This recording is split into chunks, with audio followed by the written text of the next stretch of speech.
안녕하세요. 아크릴화는 캔버스 혹은 종이 두 곳에다가 다 그릴 수 있습니다.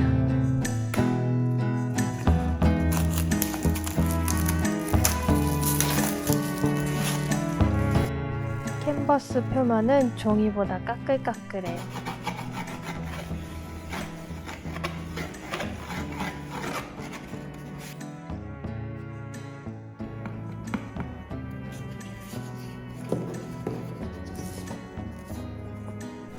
종이는 캔버스보다 표면이 매끄럽고 흡수율이 좋습니다. 물을 많이 써야 돼서 흡수력이 필요한 그림을 그려야 한다면 300g 이상의 종이를 추천합니다. 아크릴 물감입니다. 구입하실 때는 색이 많은 거를 구입하시는 게 좋아요. 왜냐하면 물감끼리 많이 섞을수록 그 색이 탁해지기 때문입니다.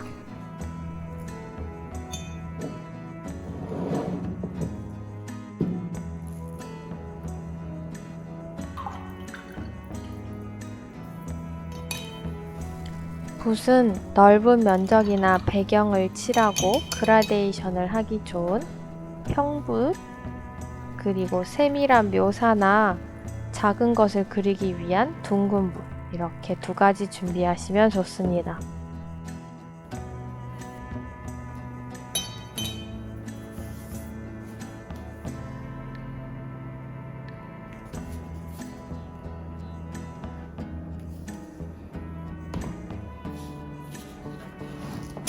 짜놓은 아크릴 물감이 굳으면 다시 녹여서 사용할 수 없습니다.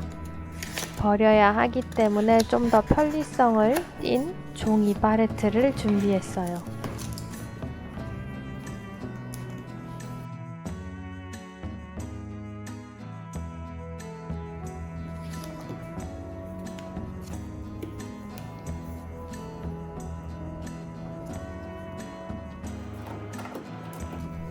아크릴 물감은 금방 마르니 필요한 만큼만 짜서 사용하세요.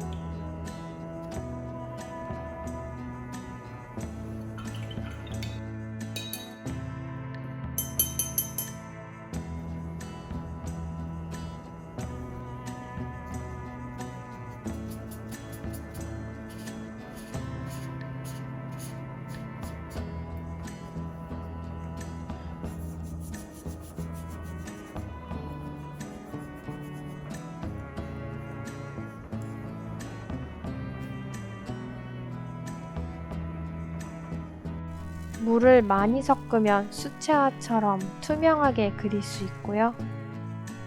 적당량 섞으면 보통 우리가 생각하는 아크릴 그림을 그릴 수 있습니다. 그리고 물감을 많이 사용하면 유화 그림처럼 텍스처를 살려서도 그릴 수 있어요.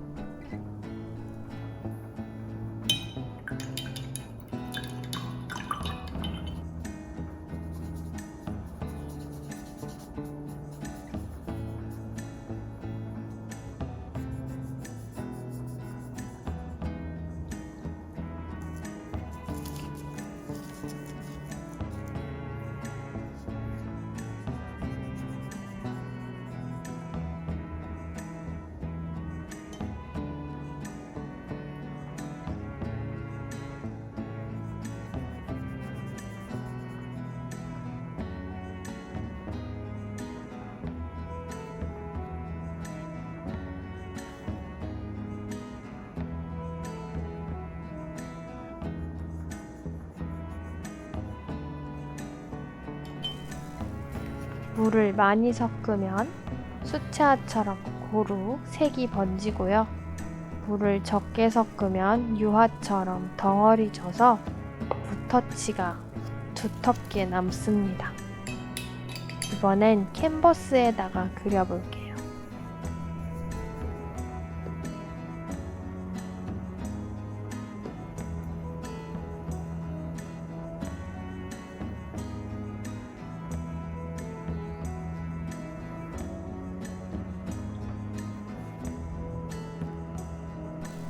아무래도 캔버스는 종이보다 흡수율이 떨어지기 때문에 수채화처럼 물을 많이 섞어서 그린 터치는 아직 물이 고여 있고요. 물을 적게 섞어서 두텁게 올린 터치는 종이보다는 좀 더 잘 올라갑니다. 여러분이 아크릴 물감을 물을 많이 섞으셔서 그리실 거라면 종이를 추천드리고요. 영상처럼 두텁게 그릴 거라면 캔버스를 추천드립니다.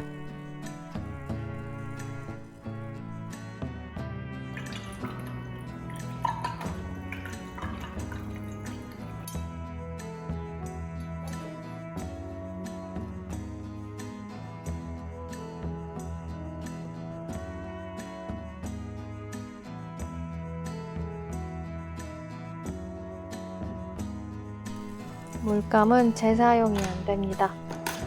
다 쓴 종이 팔레트는 버리시면 됩니다. 이렇게 아크릴 물감 어떻게 준비해야 되는지 알아보았습니다. 구독과 좋아요도 잊지 마시고 다음에 또 만나요.